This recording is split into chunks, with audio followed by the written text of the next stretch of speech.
بسم اللہ الرحمن الرحیم۔ درزی خانے میں مکالمہ۔ حمزہ خالد اور حسیب خالد دونوں بھائی درزی خانے میں داخل ہوتے ہیں۔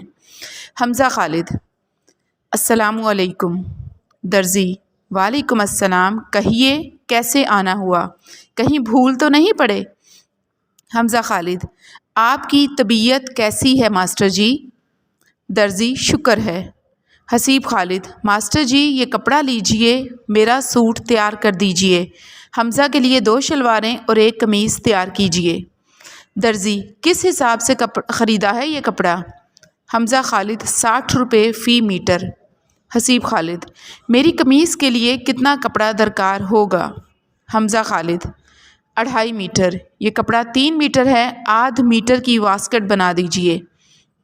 درزی: جو ارشاد ہو، مگر زمانے کے فیشن کا خیال بھی رکھنا پڑتا ہے نا۔ حسیب خالد: ہمارے کپڑے کب تک تیار ہو جائیں گے؟ درزی: صرف 15 دن تک۔ آج پیر ہے، اگلا پیر چھوڑ کر آئندہ پیر کو اور آئیے انشاءاللہ آپ کے کپڑے تیار ہوں گے۔ حمزہ خالد: ماسٹر جی پیروں کے پھیر میں نہ رکھیے گا، ہمارے پاس اتنا وقت نہیں۔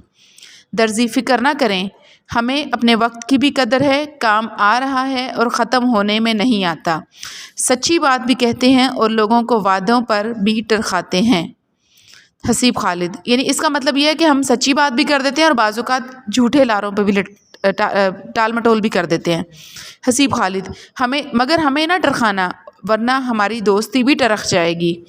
درزی: نہیں، یہ صرف باتیں ہی ہیں، بھلا نرا وعدوں سے کام چلتا ہے کہیں؟ حمزہ خالد: شکریہ ماسٹر صاحب۔ درزی: دونوں جوانوں کی آمد کا شکریہ۔